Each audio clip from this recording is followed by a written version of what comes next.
Hop, hop. Hop là. Salut à tous, j'espère que vous allez bien. Cette semaine, je vous retrouve pour une nouvelle vidéo. Je suis dans les hauteurs de Nice et on va vous présenter le tout nouveau Lapierre GLP3 avec un invité un petit peu particulier que je vais aller rejoindre tout de suite.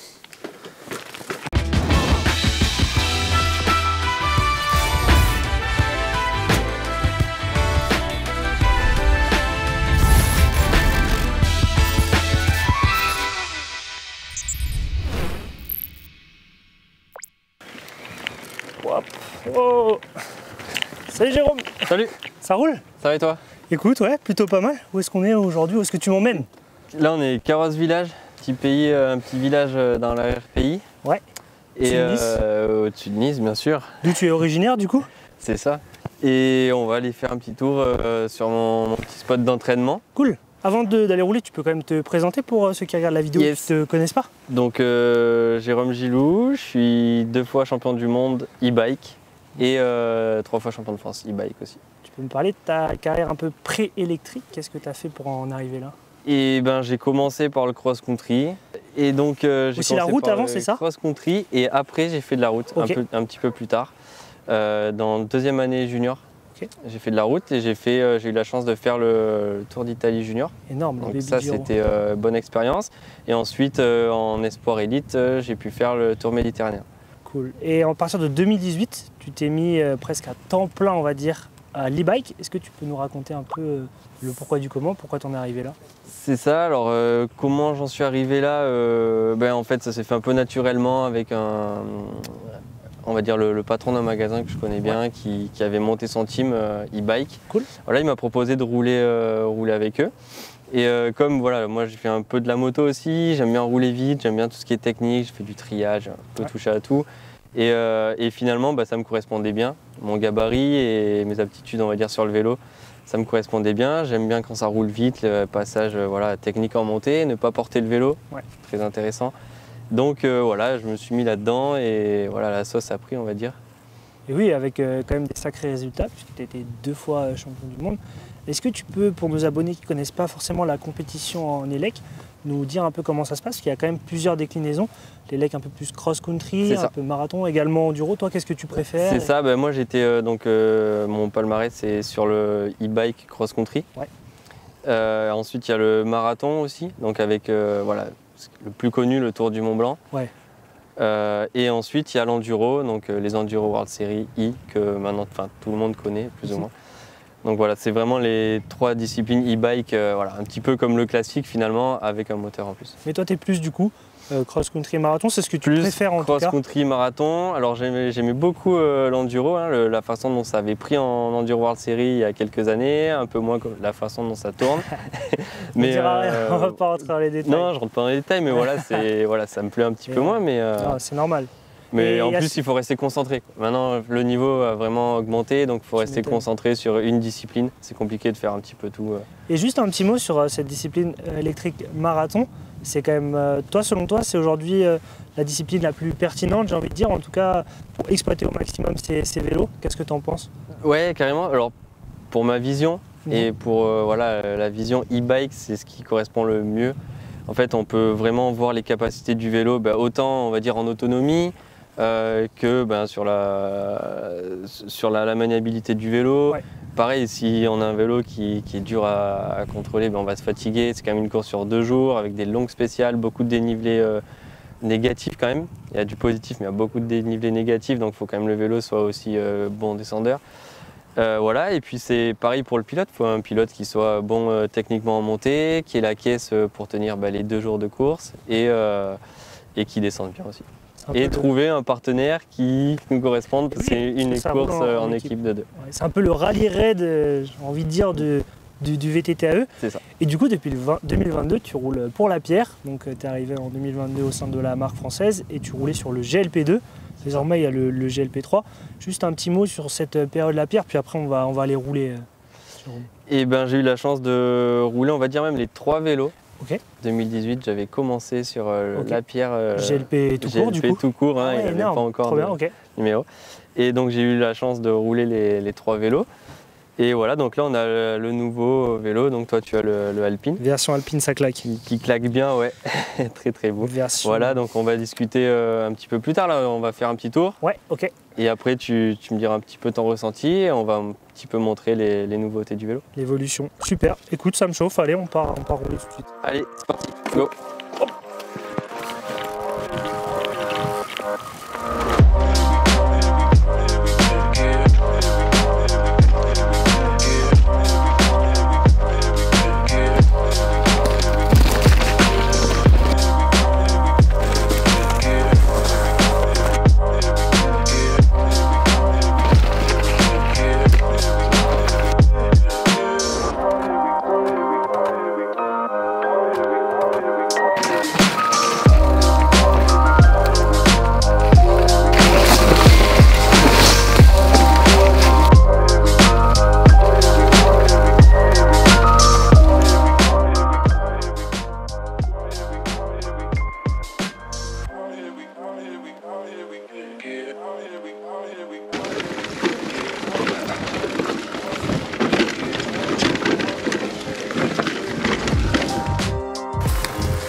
Hop, hop, hop.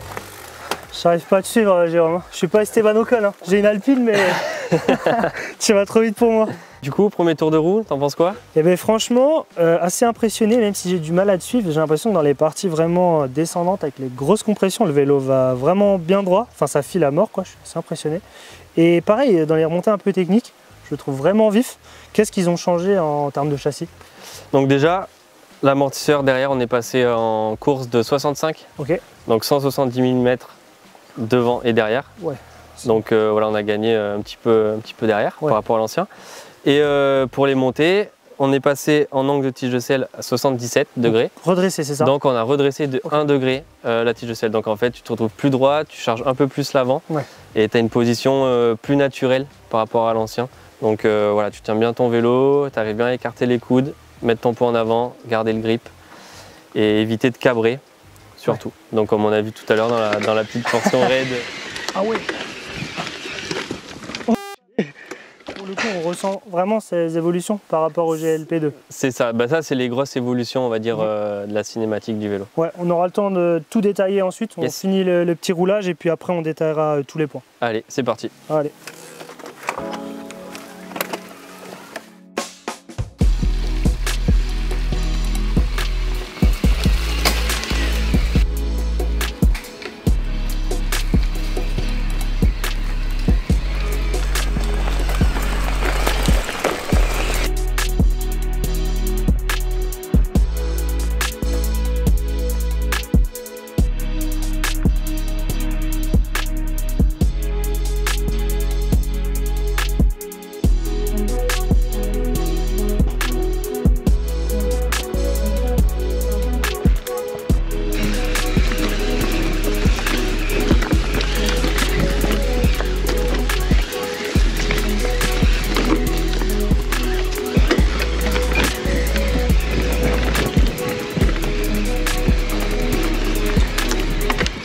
Bon, je viens de finir le roulage avec Jérôme. Bon, j'avoue que j'ai eu un peu de mal à suivre. Bon, l'intérêt aujourd'hui, c'était surtout de découvrir ces deux vélos, donc les GLP3. Jérôme, est-ce que tu peux me parler un peu de l'évolution entre le GLP2, qui était une vraie référence au niveau de l'élec, et ce GLP3? C'était quand même pas évident, à mon avis, de faire évoluer ce vélo qui était déjà très bon à la base. Ouais. Bah, du coup, on a gardé, en fait, visuellement, on a quand même affaire au même vélo. Donc c'était un petit peu le... ça qui ressemble. C'est ça. C'était un petit peu l'objectif de, voilà, quand on le voit passer visuellement, tac, on pense, voilà, c'est de la pierre GLP2, enfin GLP3 maintenant. GLP2 ou GLP3. Voilà, c'est quasiment les mêmes. Donc ça, c'est voilà, un premier point visuellement. Ensuite, quand on se rapproche un petit peu, on voit que ça a changé. Donc au niveau du moteur, le cadre a été un petit peu modulé pour avoir plus de... C'est toujours un moteur Bosch? Toujours un moteur Bosch? Toujours moteur Bosch. Okay. Sauf que là, du coup, sur le modèle Alpine, donc le modèle Alpine et le modèle Team, ouais, donc les deux plus haut de gamme, on a le moteur Race. Ouais. Voilà, donc ça c'est quand même le moteur, il est un petit peu plus léger, il fait 2 kg 750. Okay. On a 400% d'assistance. Ouais, je me suis rendu compte, ça poussait vraiment, j'avais voilà, ouais, du mal à le tenir. Sur le mode Race, voilà, donc Voilà, ça c'est les gros points sur le mode race. Moi, Jérôme, sur les GLP2, il y avait des batteries de 500 Wh. Ça posait parfois problème au niveau de l'autonomie. Qu'est-ce qu'on retrouve sur ces GLP3? Donc là, on a les nouvelles batteries en 725. Elles font 1,3 kg de plus que les anciennes 500. Mais on a aussi le choix de mettre des batteries en 545. Que tu utilises par exemple en cross-country elec?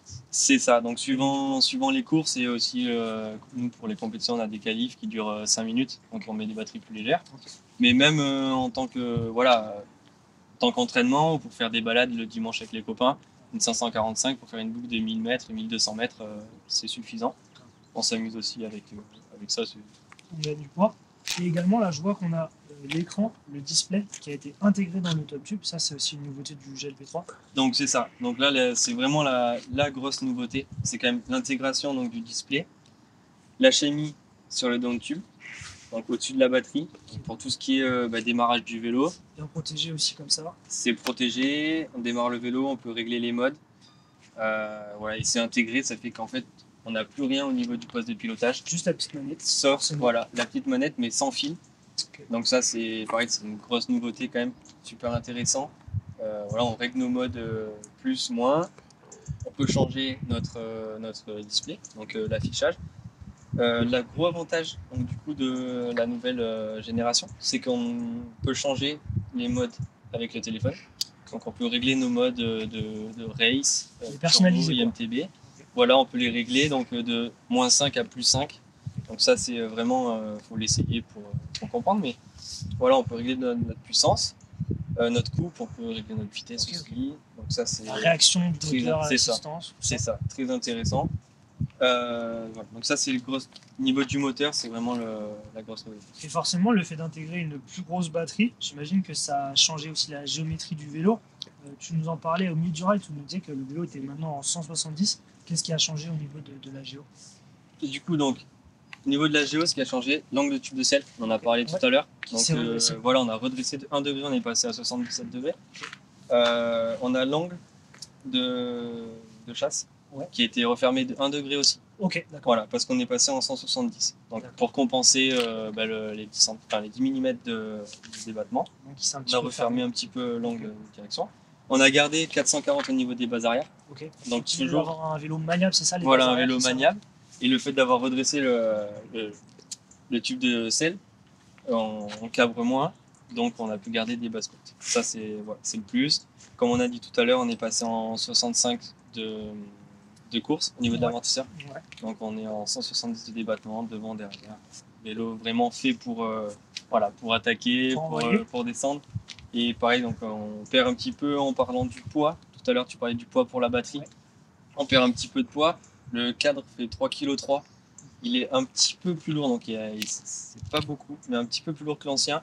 On a aussi passé un cap au niveau de la rigidité, au niveau de la résistance. Donc voilà, on est passé le cap au-dessus, au niveau engagement. Vélo vraiment d'enduro. Avant, on aurait pu dire que la GLP2 était un peu entre l'all mountain et l'enduro. Là, on peut dire qu'on a vraiment presque plus un cadre d'enduro. Voilà, là on a vraiment un vrai cadre. Vraiment enduro engagé. Et du coup, on peut toujours rouler ce vélo là, il est en 27.5 à l'arrière sur cette config Alpine, donc on peut toujours le rouler en mulette et également en full 29. Ça, c'est possible, on a le choix. Non. Ce vélo, par contre, reste en mulet tout le temps. On ne peut pas le passer en 29 derrière. Donc 27, 29. Voilà, et full carbone, hein, tout est en carbone. Full carbone, donc cadre carbone, 100% carbone, sauf biellette extender qui sont en alu. Sur le GLP3, la bière continue de faire confiance au moteur Bosch. Est-ce qu'il y a des nouveautés? Tu me parlais un peu du mode race. Qu'est-ce que ça donne vraiment quand on se penche sur les modes? Ouais, donc en fait, les nouveautés de ce moteur, donc on a le mode walk, comme tu as pu l'essayer tout à l'heure. Ouais, quand j'arrivais pas à monter les trucs trop raides. C'est ça. Quand on reste appuyé sur moins, le mode walk se met en marche. Ouais. Quand on lâche, on a un frein moteur en fait. Okay, ça évite de repartir en arrière. Donc pendant 10 secondes, le vélo reste freiné en arrière. On peut aller en avant si on monte dessus bien sûr, ou si on le pousse. Okay. Mais il repart pas en arrière, donc ça c'est pas mal quand on est un petit peu en galère, tu sais. Passage très technique, ça peut servir. Donc voilà, ça c'est un gros point. Et ensuite on peut régler les modes comme on a dit tout à l'heure. Donc avec le téléphone, on a quand même pas mal d'accès avec l'application. On a toujours 4 modes, donc obligatoirement on reste sur 4 modes. Au niveau des définitions, je vois que là, clairement, il n'y a rien qui dépasse. Les gaines passent en interne au niveau de la double direction. C'est ça, donc jeu de direction avec gaine intégrée, passage de gaine intégrée. Donc voilà, ça fait vraiment propre quand on regarde le vélo, il n'y a rien qui se dépasse. Surtout si on met la XS en plus, bon là on est extérieur, il y a une gaine, mais... Voilà, si on enlève tout, là, ça fait vraiment propre. Donc non, ça c'est tout intégré. Guide gaine à l'intérieur du cadre, tout le long. Donc ça fait qu'en fait, on n'a pas de bruit de gaine qui tape dans le cadre et qui résonne avec le cadre carbone. Mais on peut aussi les mettre en extérieur, c'est bien ça? C'est quoi on peut aussi les faire passer en extérieur. Voilà, si vraiment on fait de la compétition et qu'on a un petit, voilà, si on tombe ou qu'on a un souci, qu'on veut changer ça plus rapidement, on peut passer toujours en extérieur. Donc ça c'est aussi le petit point compétition de la pierre. Et on a le bloc lock. Ok. En cas de chute, voilà, qui nous bloque à 150 degrés le. Voilà, ça me fait tomber mon guidon. Ouais, à 150 degrés le guidon, côté gauche, donc pareil intégré au niveau de la direction. Sauvegarder ce beau cadre. C'est ça. Surtout sur le Alpine là, bon, de pas abîmer le beau bleu. On n'a pas envie d'abîmer. Jérôme, ça c'est le vélo de Monsieur Tout le Monde, ou presque, parce que celui-là est quand même dans une édition assez spéciale. Mais juste derrière, il y a ton vélo perso. J'aimerais bien que tu m'en parles un peu et que tu me dises ce qu'il y a de vraiment particulier ce vélo. C'est un vélo pro. Et ben, si tu veux le sortir, ouais. On va regarder ça de suite. Donc déjà on est parti avec un montage en SRAM. Okay. SRAM RockShox, donc nouvelle transmission XXS. C'est ça, c'est ce que j'allais dire, tout en AXS, T-Tape. Donc voilà, on évite tous les problèmes de gaine de câble et bien pratique. Tous les problèmes qu'on peut avoir autour. Problème de pas de dérailleur maintenant avec le nouveau T-Tape. Donc ça voilà, ça c'est un petit montage qui me plaît bien parce que ça fait propre au niveau du poste de pilotage, du vélo. Et en plus, on n'a plus trop de soucis, comme je disais. Ouais. Même quand tu tapes les pierres ou quoi, ici, on a pas mal. C'est ça évite pas mal de soucis. Ensuite, manivelle carbone en 165. Okay. Pour gagner le poids. On est toujours à la recherche de poids. Ça, c'est donc déjà une partie. Motor Race, donc ça c'est avec les mêmes programmes, tout pareil que le Alpine. Tu vas aussi dans les modes, hein, toi, tu fais des modes un peu spécifiques pour les spéciales. Toujours. Non, toujours plus 5, au moins sur les modes turbo et race, on met à fond. Après on descend un peu pour économiser un peu de batterie dans les longues sorties. Un peu de deux extrêmes. C'est ça. Okay. Et voilà, ensuite tige de selle AXS aussi. Donc pareil, ça fait propre, je trouve ça beau. Petite selle Prololo de tes années route, ça on dirait presque celle un peu. Ça rappelle un petit peu la compétition. Après, ce vélo, je m'en sers aussi pour faire du cross et les marathons, donc le recherche de poids, c'est essayer de gratter un petit peu partout. Moi, c'est vrai qu'il est vraiment magnifique ce vélo, Jérôme, c'est un vrai vélo de compétition. Et en parlant de vélo de compète, je crois que tu as une petite surprise à me montrer. Ouais, j'ai une petite surprise, toi qui aimes bien un petit peu les comparos de vélos, anciens, nouveaux. Top, on va voir ça? On va voir ça. Allez, feu. Papa, mais qu'est-ce que c'est que ce truc? Magnifique. Et je sais que tu aimes bien les peintures perso, donc voilà, GLP2 pour célébrer mon titre de champion du monde l'année dernière au G. Incroyable. Peinture perso, je me suis dit que c'était une belle pièce qui allait te plaire. Grave, c'est trop classe. Et puis c'est bien de tourner la page, si on peut dire, de ce GLP2 en montrant celui-là qui est vraiment unique. Et maintenant, j'espère qu'il y aura bientôt un GLP3 avec une peinture perso aussi. On va essayer. Trop cool. Non mais merci beaucoup Jérôme de nous avoir fait découvrir ta région et également le GLP3 qui est quand même un vélo très particulier. Donc merci beaucoup pour ça. Et c'était la dernière vidéo de cette année. Donc on vous souhaite de bonnes fêtes. Ouais, bonnes fêtes et à l'année prochaine. Puis abonnez-vous si vous avez envie. T'es abonné Jérôme à la chaîne Bike Live. Bien sûr. Bien sûr. Et tu vas liker également. Également. Et commenter. Toujours. Merci à tous et puis à la prochaine. Ciao, ciao. Ciao.